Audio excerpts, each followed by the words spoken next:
Hi నమస్తే, నా పేరు Venkataramana. Welcome to Lepakshi TV. నిన్న రిజల్ట్ వచ్చిన తర్వాత జగన్మోహన్ రెడ్డి గారు ప్రెస్ మీట్ పెట్టి నా ఓటమికి కారణం నాకే అర్థం కావట్లేదు, నన్ను ఎవరు మోసం చేశారు నాకు అర్థం కావట్లేదు అని ఆయన బాధపడ్డారు. అంటే ఆయన మోసం చేసుకున్నప్పుడు ఆయనకి ఎలాగ అర్థం అవుతుంది ఆయన ఎవరు మోసం చేశారు? వేరే వాళ్ళు ఎవరు మోసం షర్మిల గారు మోసం చేసినా, లేదా సజ్జల గారు మోసం చేసినా, లేకపోతే ప్రజలు మోసం చేసినా ఆయన తెలుస్తుంది. ఆయన మోసం చేసుకున్నారంటే అది తెలియదు ఆయనకి. నేను ఎందుకంటున్నానంటే ఈయన రోజు సర్వే, ఐపాక్ టీం ఉంది, రోజు సర్వే చేయించుకుంటారు. సో సర్వే చేయించుకున్నప్పుడు చెప్పలేదంటారు వాళ్ళు, సార్ మద్యం సేవించే వాళ్ళు మన పార్టీ మీద ఇంత వ్యతిరేకత ఉంది సార్ అని చెప్పి ఉంటుంటారా? రోడ్లు బాగోలేదు సార్ అని చెప్పి ఉంటుంటారా? సార్ కరెంటు బిల్లు ఎక్కువ వస్తున్నాయని చెప్తున్నారు ప్రజలు అని చెప్పి ఉంటుంటారా? సో మన ఎమ్మెల్యేలు బాగా ఇసుక దందా భూదందా చేస్తున్నారని చెప్పి ఉంటారా? ఇవన్నీ ఆయనకు తెలిసి ఆయన సైలెంట్గా ఉన్నారు. ఆయన చేయాల్సిన ఆయన చేయగలంటే ఇప్పుడు రోడ్లు వేయాలని డబ్బులు కావాలి, సరే డబ్బులు లేవు,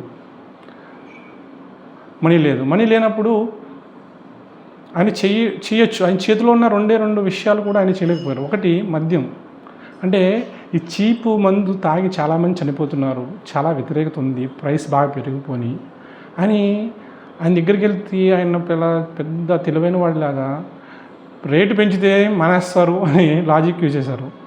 అదే లాజిక్ ఈయన మందు సేవించేవారు ఈ రోజున ఇంత ఘోరంగా ఓడిపోవడానికి కారణం ఆయనే, వాళ్ళే మద్యం సేవించేవాళ్ళు. ఈ లాజిక్ వాళ్ళు తిరిగి ఆయనకి అప్పచెప్పారు. సో ఈరోజు ఇంత దారుణంగానే నా అంచనా ప్రకారం 40 నుంచి 50 రావాల్సిన సీట్లు ఇంత దారుణంగా 11కి పడిపోయినాయి అంటే కారణం ఈ మద్యం సేవించేవాళ్ళు. వాళ్ళు ప్రతి నియోజకవర్గంలో ఒక 20% అంటే 2 లక్షల ఓట్లలో 50% పురుషులు 50% స్త్రీలు ఉంటారు. సో 1,00,000 మంది పురుషుల్లో ఒక 20 మంది 20% వ్యతిరేకత అంటే 20,000 ఓట్స్ ఆయనకి వ్యతిరేకపడడం. సో సుమారుగా 30-35 వేల ఓట్ల మెజార్టీతో గెలిచిన టీడీపీ అండ్ జనసేన అభ్యర్థులు గెలిచారంటే కేవలం ఈ మద్యం సేవించేవారు ఈయన వ్యతిరేకంగా ఓటు వేయడమే. సో ఇంత ఘోరంగా ఓడిపోయే అవకాశం ఉండేది కాదు. సో ఇది ఆయన 1 year ముందే ఇది గమనించి మార్చి ఉంటే, ఈ మద్యం పాలసీ ఇదే మార్చి ఉంటే డెఫినెట్గా, అంటే గెలిచారని చెప్పను కానీ ఒక గౌరవప్రదమైన సీట్స్ అనేవి ఒక 40-50 వచ్చేవి. రాయలసీమలో ఇంత దారుణంగా ఎవరు ఎక్స్పెక్ట్ చేసి ఉండరు. సో మెయిన్ రీజన్ మద్యం. అంటే చాలామంది చెప్పారు నాకు, సార్ ఒక రోజులో పొద్దున్న 6 నుంచి 10 ఒక బ్రాండ్ అమ్ముతారు, 10 నుంచి 1 గంటకు ఒక బ్రాండ్ అమ్ముతారు, 1 గంట నుంచి 5 గంటలకు ఒక బ్రాండు, 5 నుంచి సాయంత్రం క్లోజ్ చేసే టైంకి ఒక బ్రాండు. సో ఇలా వైసీపీ వాళ్ళు కొట్టుకుంటారు, సార్ మా బ్రాండ్ అమ్మండి అని. సో ఇంత దారుణమైన పాలసీ ఇంకోటి ఉంటుందా? ఇంకా ఆయన ఎందుకు ఓడిపోయాడని బాధపడతాడు? మద్యపాన నిషేధం అన్నారు, ఓకే చేయలేదు.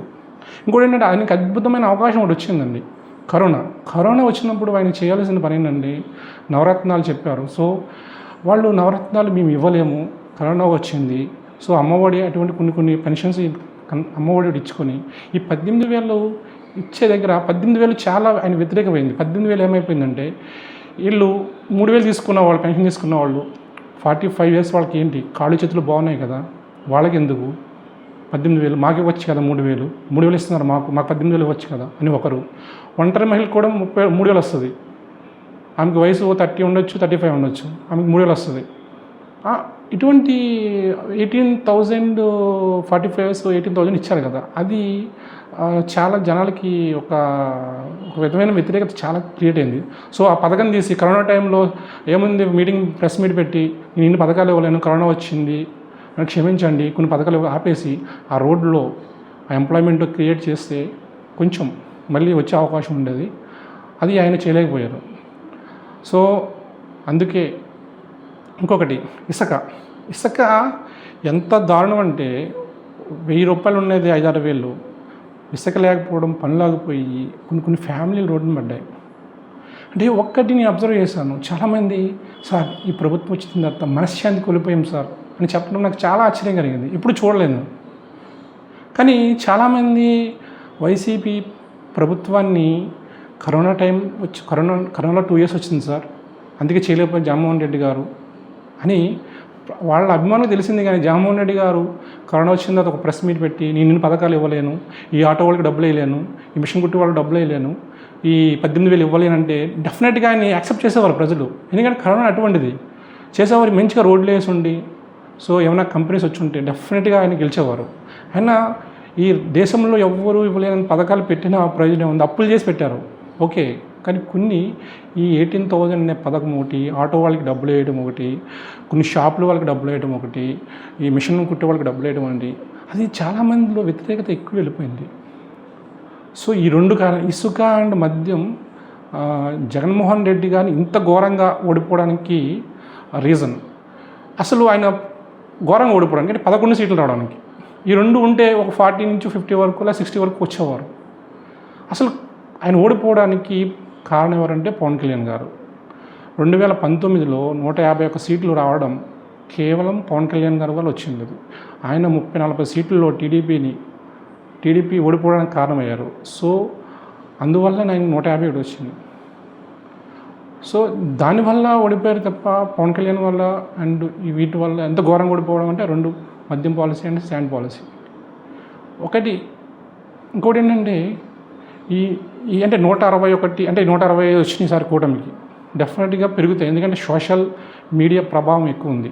సో ప్రతి ఒక్కరికి రీచ్ అవుతుంది. అంటే ఇప్పుడు ఎలా ఉంటుందంటే ఒక నియోజకవర్గంలో ఎడ్జ్లో వైసీపీ నెగ్గే అవకాశం ఉందనుకుందాం, పైన కూటమి వస్తుంది, మళ్ళీ ఇక్కడ వేసినా ఎందుకు అనవసరం, వీళ్ళు ఏం చేయరు, అధికారం లేనప్పుడు ఎమ్మెల్యేకి పవర్స్ ఉండవు అని ప్రజలు ఈజీగా అర్థం చేసుకుంటున్నారు. సో అందుకని మ్యాక్సిమం రేపొద్దున అంటే జగన్మోహన్ రెడ్డి గారు ఒక వైనాట్ 175 అన్నారు కదా, డెఫినెట్గా ఫ్యూచర్లో వైనాట్ 175 ఎవరికి వచ్చి అంటే కూటమిగా రావచ్చు, లేకపోతే జగన్మోహన్ రెడ్డి గారికి రావచ్చు, వచ్చినా ఆశ్చర్యపోవడం లేదు. ఎందుకంటే సోషల్ మీడియా అంత ఇదైపోయిందండి, గెలిచిన వాళ్ళకి ఓట్లు వేసే విధంగా తయారైంది. సో డెఫినెట్గా ఇప్పుడు ఐపీఎల్లో చూస్తున్నాం 200-300 కొడుతున్నారు స్కోర్. సో అదేవిధంగా ఈసారి ఎలక్షన్స్ కూడా జరుగుతాయి మన ఆంధ్రాలో. 175 వచ్చినా కూడా ఆశ్చర్యపోవడం లేదు. జగన్మోహన్ రెడ్డి గారికి 90,000 నుంచి 60,000 మెజారిటీ వచ్చింది కదా, అలాగే రేపు ఓడిపోయినా ఆశ్చర్యపోవడం లేదు. ఎవరైనా ఓడిపోవచ్చు, జగన్మోహన్ రెడ్డి గారు ఓడిపోవచ్చు, పవన్ కళ్యాణ్ ఓడిపోవచ్చు, చంద్రబాబు గారు కూడా ఓడిపోవచ్చు. చంద్రబాబు గారు ఓటు అంటే వీళ్ళు చేసిన మైనర్ మిస్టేక్ ఏంటంటే వీళ్ళు పవన్ కళ్యాణ్ మీద, చంద్రబాబు గారి మీద అంత ఫోకస్ చేశారు కాబట్టి పవన్ కళ్యాణ్కి 1 లాక్ వచ్చే అవకాశం ఉండేది. వీళ్ళు ఎంత ఫోకస్ చేశారు కాబట్టి ఆయనకి 1 లాక్ రాలేదు.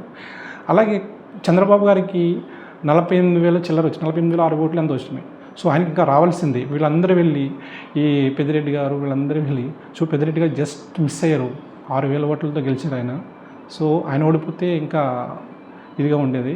సో టోటల్గా ఒకటి అర్థం చేసుకోండి, కూటమైనా సరే జనాలు ఆయన కూడా 2014లో కూడా పసుపు కుంకాల కింద ఎలక్షన్స్ 2 రోజుల ముందు ఆయన 10,000 వేశారు, కానీ ఆయన ఓట్లు వేయలేదు. అది జగన్మోహన్ రెడ్డి గారు గమనించలేదు. మళ్ళీ ఆయన పథకాలు పెట్టారు, సో ఆయన ఇచ్చారు. మళ్ళీ సేమ్ ఈయన రిపీట్ చేస్తున్నారు. చంద్రబాబు గారు కూటమి ఇస్తా అని చెప్తుంది, చూడాలి. డెఫినెట్గా ఇలాగే ఉంటే మళ్ళీ 2029లో మళ్ళీ కూటమి ఓడిపోయే అవకాశం ఉంది, మళ్ళీ జగన్మోహన్ రెడ్డి గారు వచ్చే అవకాశం ఉంది. సో డెఫినెట్గా కూటమి ఇప్పటి నుంచే జాగ్రత్త పడితే మంచిది. సో నా అనాలిసిస్ నచ్చినట్టయితే నా ఛానల్ సబ్స్క్రైబ్ చేయండి, షేర్